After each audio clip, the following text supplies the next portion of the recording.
Ante el aumento de la preocupación por casos de distemper o moquillo canino, como se le conoce, el Colegio de Médicos Veterinarios de Costa Rica hace un llamado urgente a la población para reforzar la vacunación de los perros y proteger así a la fauna silvestre.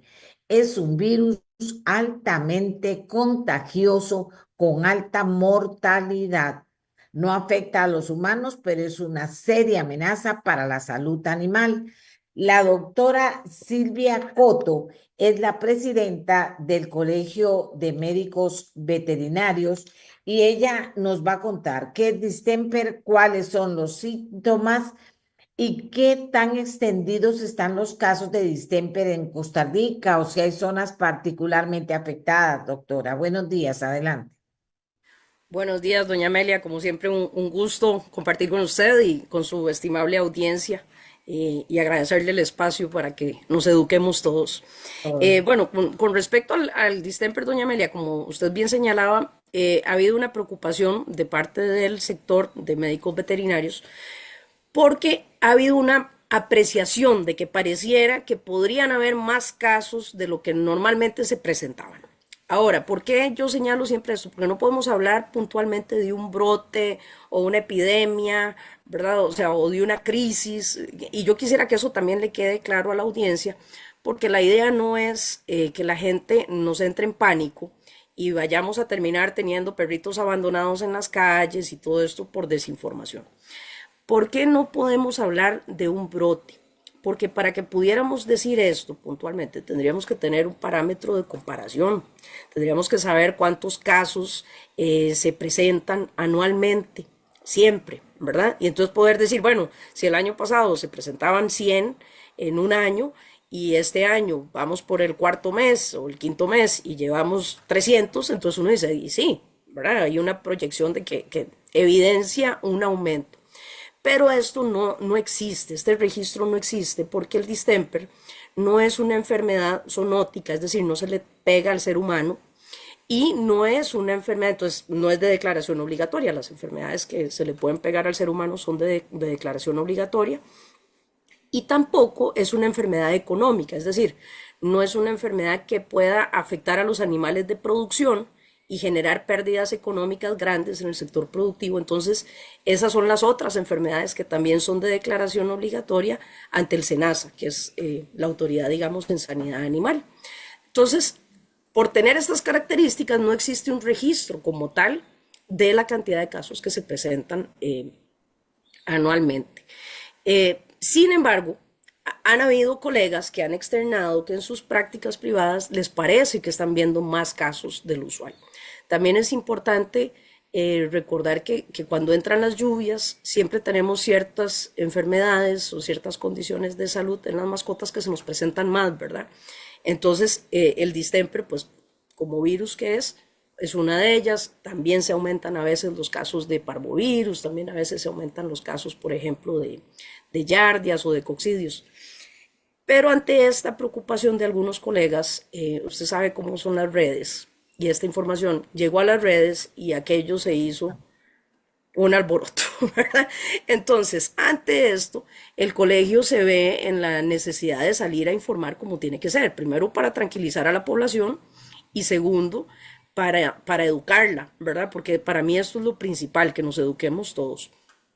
El distemper es una enfermedad viral, eh, puede tener varias formas de presentación, puede afectar el sistema respiratorio, puede afectar la parte gastrointestinal, o sea, podríamos tener cuadros de vómitos, de diarreas, y puede llegar a afectar el sistema nervioso también.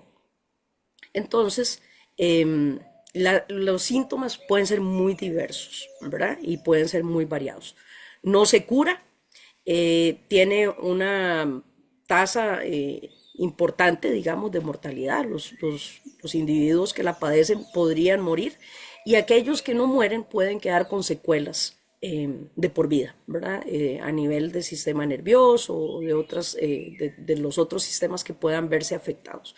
Entonces hay que ponerle cuidado y, pero esto no quiere decir que sea el fin del mundo tampoco, ¿verdad? Porque para el mal, gracias a Dios, tenemos también la solución, ¿verdad? Y muchas veces educarnos pasa por las cosas más básicas que tienen que ver con la responsabilidad de tener una mascota y es garantizarle la salud preventiva, ¿verdad? Entonces, los esquemas de vacunación, lo más importante para combatir el distemper es la vacunación en tiempo y forma, ¿verdad? ¿Qué significa en tiempo y forma?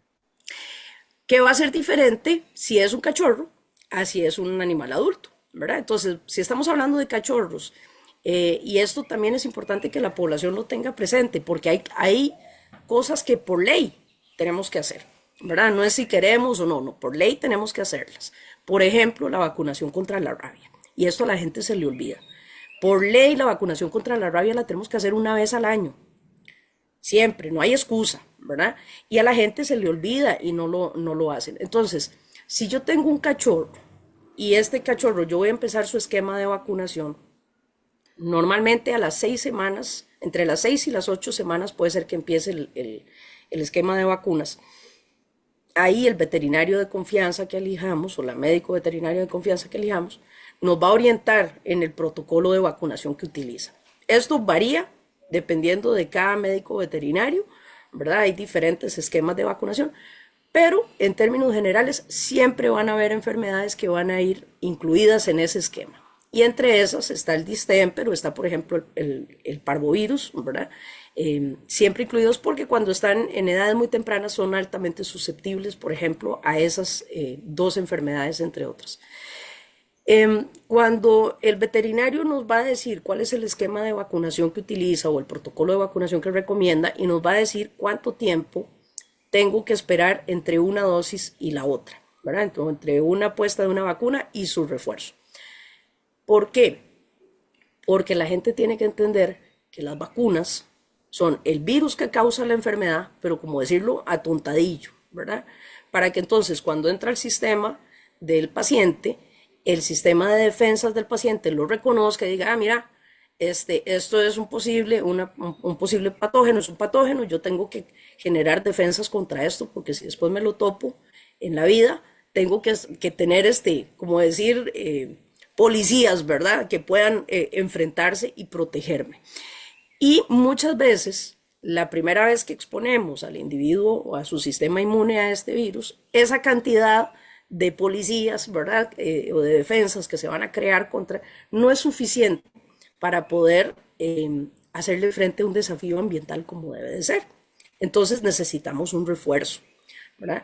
Entonces, entre una vacuna y otra en el esquema inicial del cachorro pueden pasar entre 15 y 22 días, un mes, dentro de cada refuerzo.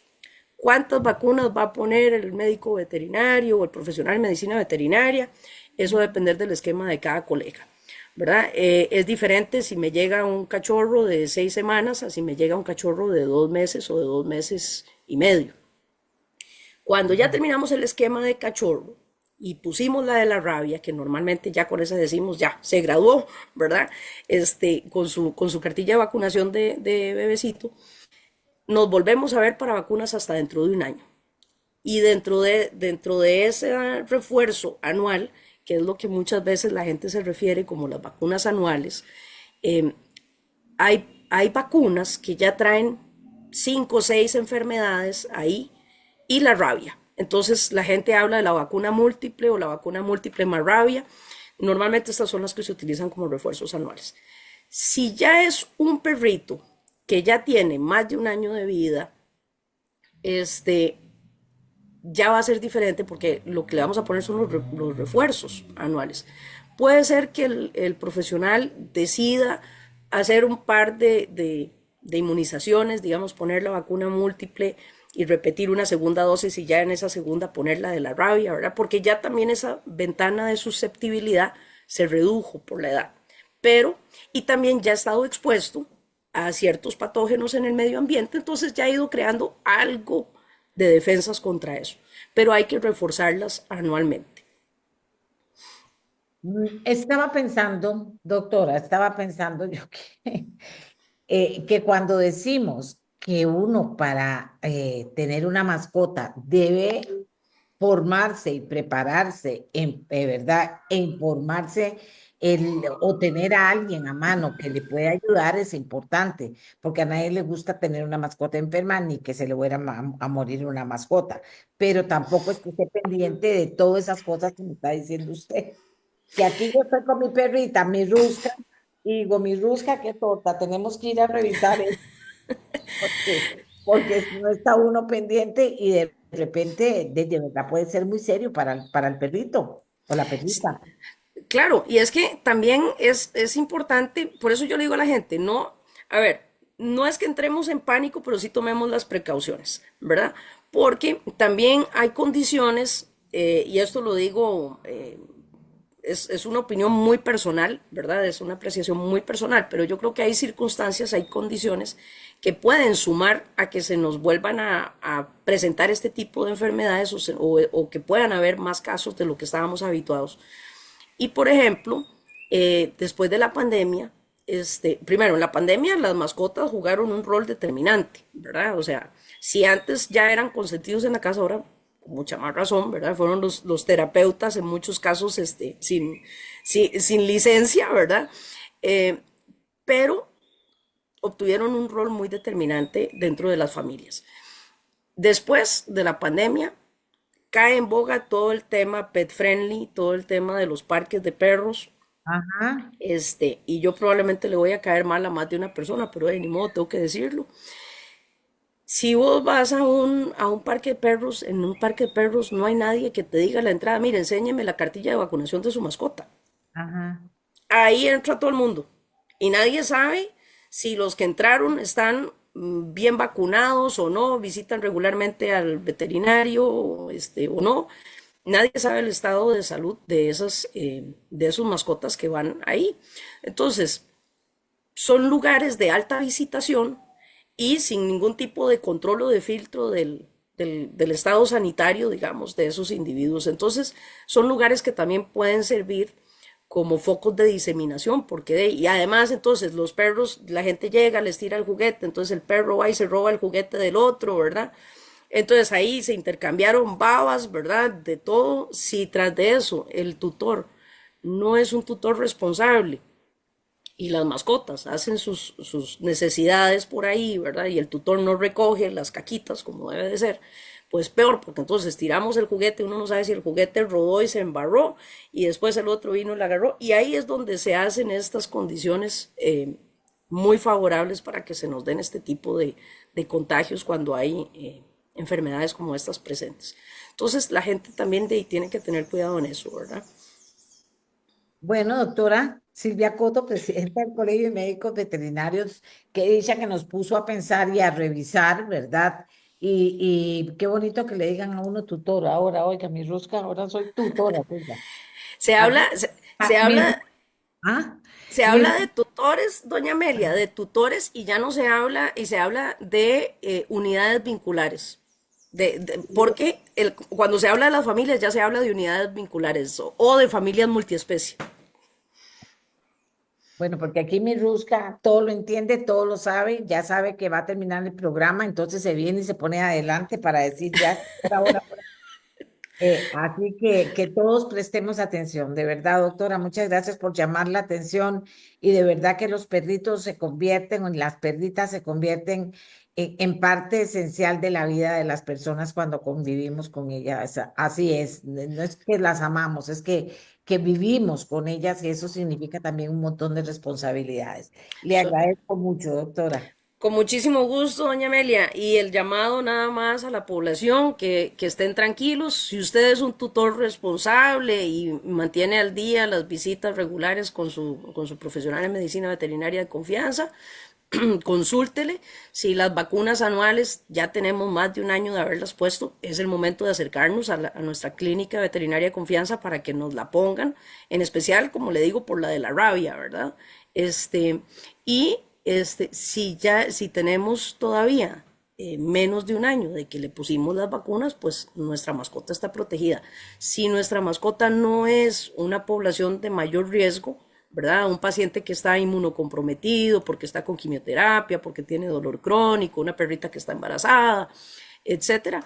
eh, o es incluso una mascota que sale poco de su casa, pues tiene un menor riesgo de exposición. Pero la vacunación siempre, la prevención siempre es la forma más barata, ¿verdad? En todos los sentidos, para que no nos cueste más caro la enfermedad, ni nos cueste tampoco emocionalmente el desgaste de ver a una mascota nuestra enferma. Muchísimas gracias, doña Amelia, como siempre a la orden. Gracias a usted.